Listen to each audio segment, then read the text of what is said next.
Will I ever get to write a scene like this? Well, I have no idea, but I would like to try. In my last video, I talked about why Avengers Endgame's portals scene is so unique. It is a needle in a haystack, 1 in a billion type of scene. It's so rare that most screenwriters will never write a scene quite like it. But if you're like me, you'd like to, right? Welcome to How Stories Work with Jay Sherer. Let's dissect the Avengers Endgame Portals screenplay to see how it was written and what we can learn from it in order to become better screenwriters and storytellers. Let's start by taking a look at the screenplay itself. Just to give a little bit of context to what we're going to look at here in the script, Thanos is in the middle of fighting Tony, Thor, and Cap. And Thanos is doing a pretty good job, as we're going to read a little bit of here. He's kind of winning. Meantime, all of the other Avengers are trying to bring back some of the people that were dusted in Infinity War so that they can fight back against Thanos. So we're going to pick it up here on page 124 of the script. This takes place in the exterior of the Avengers compound in a crater during the day. Steve slashes at Thanos. The Titan brutally bats him aside. Thor attacks, but Thanos drives him through walls of debris. Thanos smashes his fist into Thor's face over and over. Thor calls for Stormbreaker, but Thanos intercepts it. He presses the blade into Thor's chest, trying to drive it home. And then, across the field, Mjolnir rises into the air. Thanos grins, about to finish Thor off when Mjolnir flies in, knocking the axe out of his hand. Follow the hammer as it flies back to the only other man worthy enough to wield it, Steve Rogers. Half conscious, Thor sees Steve holding Mjolnir. Thor, I knew it. Steve attacks, cracking Thanos in the jaw. Thanos tumbles. Before the Titan can get up, Steve calls down the lightning and sends it crackling into Thanos' body. Steve leaps, trying to finish Thanos off, but Thanos rolls aside, headbutting Steve backwards. Thanos gets to his feet, a faint smile on his face. He whips off his helmet and attacks Steve with his blade. Blow after blow, it's all Steve can do to get his shield up. Thanos hacks the shield to pieces, finally knocking Steve across the field. Steve lies beaten, half a shield still attached to his arm. Thanos, in all my years of conquest, Thanos looks out at the tiny human struggling to stand. Thanos continued, of violence and slaughter, it was never personal. Thanos gestures behind him as a rumble echoes. Thousands of aliens ring the lip of the crater. The Black Order leads a platoon of Chitauri, Sicarians, and Outriders. Thanos, but I'll tell you now, the things I'm about to do to your stubborn, annoying little planet, Q-ships, dropships, Necrocraft, and Leviathans buzz above. Thanos continued, I'm going to enjoy it very, very much. Steve stares at Thanos and his army, and even in the face of such overwhelming odds, he gets to his feet. Thanos stares, almost sad, as Steve tightens the broken shield on his arm and starts walking toward him. One man against thousands, all alone. But just then, Steve's comm crackles. He strains to hear the comm crackles again. We can make out a muffled voice. The muffled voice on the comm says, is garbled. Coming. Steve shakes his head, trying to clear it. Slowly, sound returns and the words ring clear. Sam Wilson, off screen, Cap, on your left. Pull back, we see a portal opening in the distance. Out of it flies Sam Wilson. Steve watches Sam soar over the field and then turns as even more portals open. From one, Doctor Strange, Peter Quill, Drax, Mantis, Peter Parker, and Kraglin and the Avengers. From another, T'Challa, Okoye, Shuri, M'Baku, Wanda, Bucky, Groot, and the Wakandan army. From a third, Valkyrie, Korg, Meek, and an Asgardian army. From a fourth, Pepper Potts in rescue armor, Hope Van Dyne, and Wong leading a group of sorcerers. Thor gets to his feet, calling Stormbreaker to his hand as Tony regains consciousness, staring out at the cavalry. Wong and Strange quickly find each other. I could read more, but I'll save you having to listen to me read it. Christopher Markus and Stephen McFeely are two of the only screenwriters on the planet to write a scene like this that actually got produced. If you watch my other video, you'll see why this scene is so unique. But that doesn't mean other screenwriters like you and me aren't capable of writing a scene like this. Maybe one day we will get to write a scene like the portal scene. So what can we learn from Christopher Markus and Stephen McFeely? Well, let's talk about that. In my first video, I talked about how many films came before Avengers Endgame. 21 films to be precise.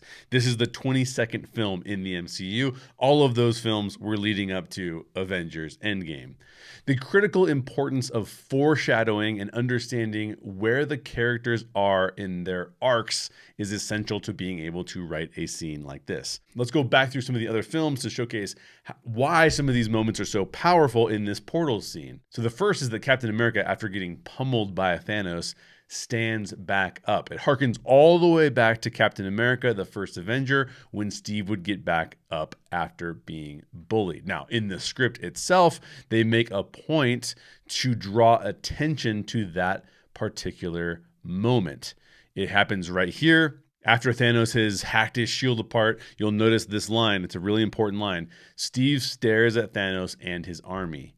And even in the face of such overwhelming odds, he gets to his feet. And that part's in italics because they really want to emphasize that particular moment is important to Steve's character and is a callback into what Steve's character has been in the past. Cap also wields Mjolnir, something that he couldn't do if he wasn't willing to get back up because he probably wouldn't be worthy, and something that was foreshadowed all the way back in the Age of Ultron. And again, this is handled in the script. It's handled a little bit earlier than the one I just read, where Steve actually attacks Thanos. But let's just read about how this reads and then how on screen we viewed it. Then, across the field, Mjolnir rises into the air. Thanos grins, about to finish Thor off. So Thor and Thanos are in this struggle. But then Mjolnir flies in, knocking the axe out of his hand, Thanos' hand. Follow the hammer as it flies back to the only other man worthy enough to wield it, Steve Rogers. Okay? So there's a little moment written in there too. And by the way, these moments are huge on screen, but these moments are very small in the script because the people who are making this film understand what this means, which is really, really cool. All right, let's keep moving. Thanos now knows how hard Earth is going to fight back against him and his goals of achieving the Infinity Gauntlet and erasing half of life. So he becomes even more ruthless. You can read that in the script as he starts talking to Steve Rogers. He says, it's never been personal before, but now it's personal. So he's becoming even more ruthless. In this scene, Thanos takes down Thor, Tony, and Cap without the Infinity Gauntlet. So why?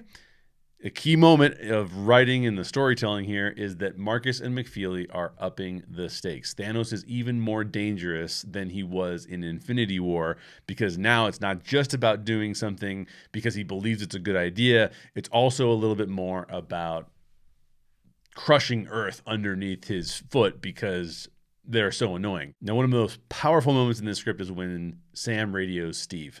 And he says, on your left. And now notice how effective the repurposing of that line is. It is technically a repurposed line. When Steve gives that line to Sam, it's in the spirit of friendly rivalry back in Captain America, the Winter Soldier, when he keeps lapping him when they're running laps. And that was Steve giving Sam the line. But now it's repurposed to showcase something far deeper.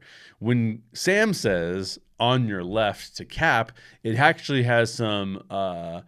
It has a lot of subtext to it. What that line means this second time around, as Sam says it back to Steve, is you're not alone, Cap. We're all here and we've got your back.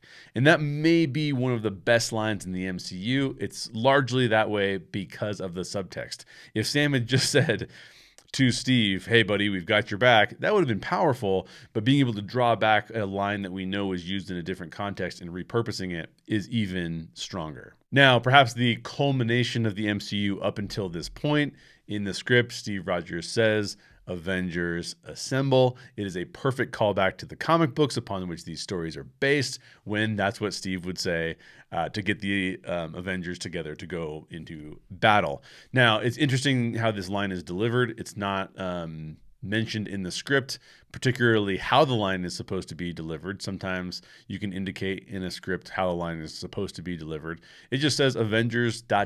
assemble is what it says in the script, what Steve is supposed to say.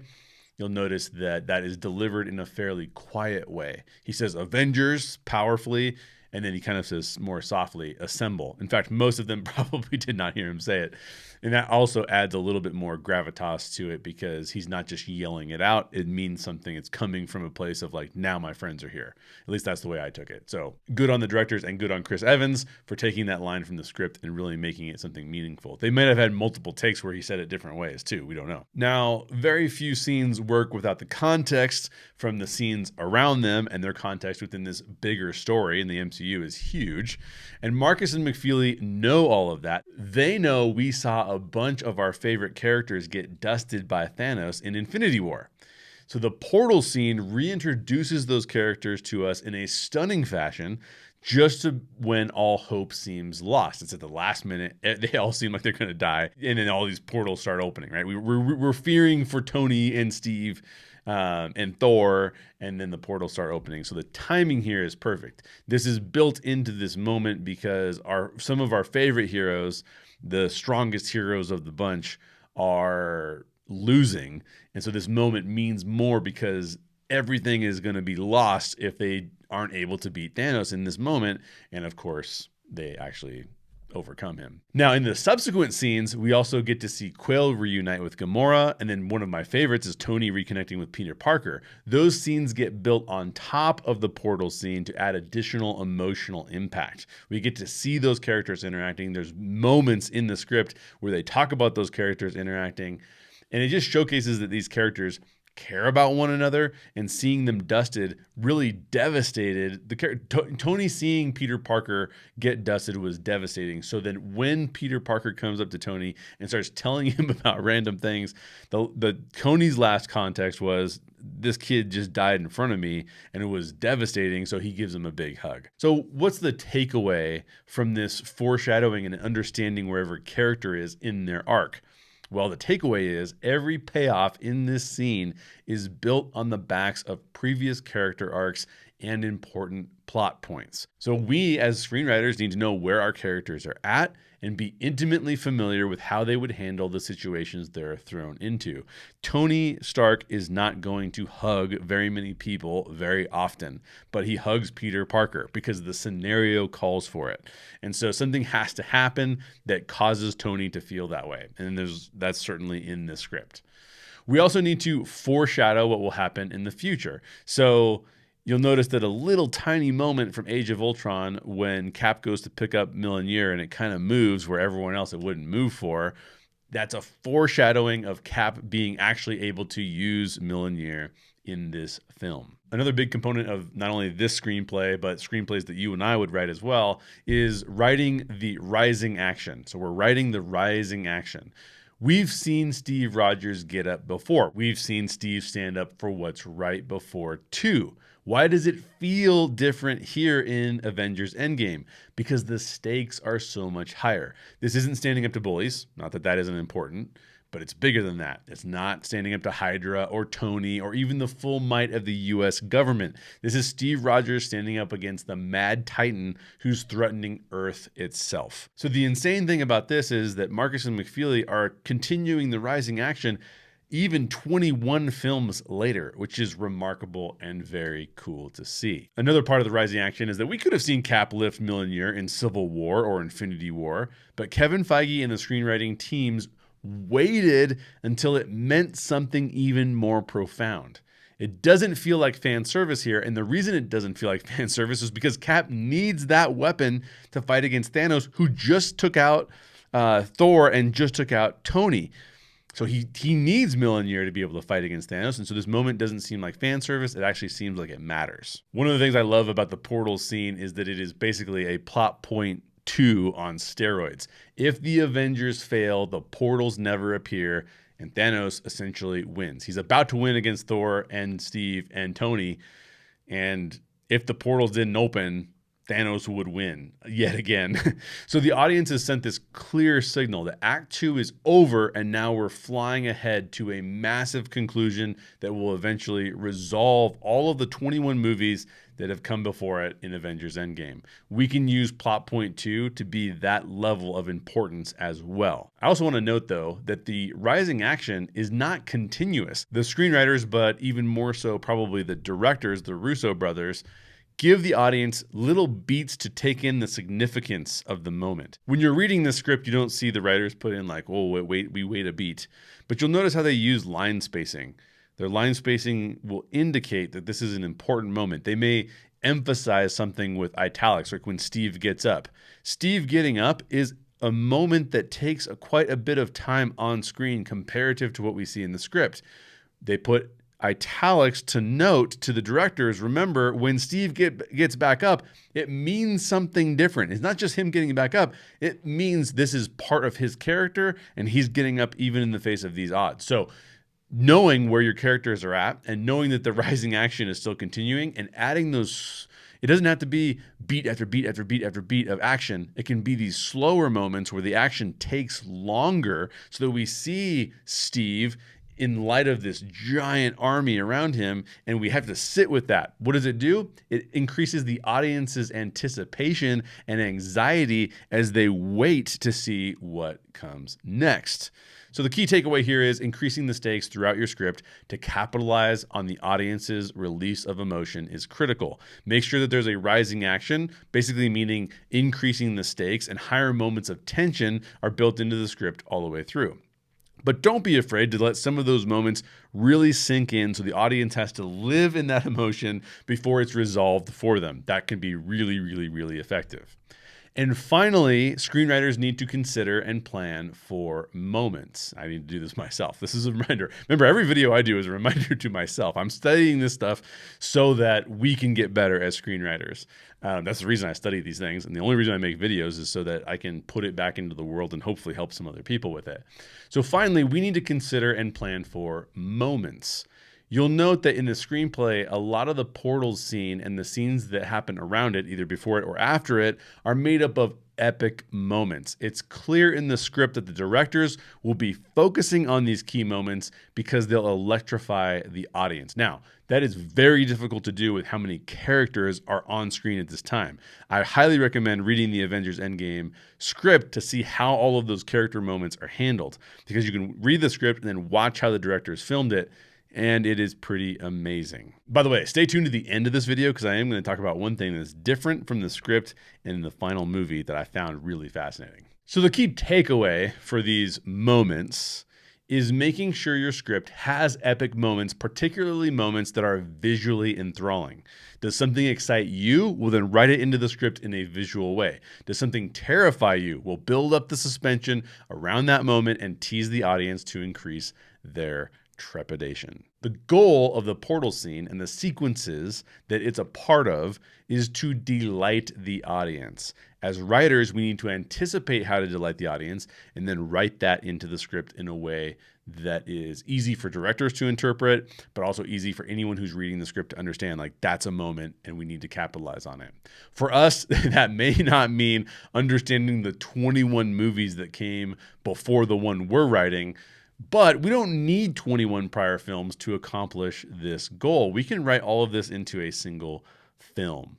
So hopefully you find that as encouraging as I did, and you're energized to write a new script based on the portal scene from Avengers Endgame. If you enjoyed this video, hit the like button for me and subscribe for future videos or podcasts, depending on how you're watching or listening. My goal is to learn as much about storytelling, screenwriting, and filmmaking as possible. And as I learn it, I will give those insights back to you so we can have a conversation about it. This is a community. Let's have some good discussions. Now, you and I may never get to write a scene quite as unique as the portal scene, but we can write scenes that are just as powerful by using the techniques Markus and McFeely used in Avengers Endgame.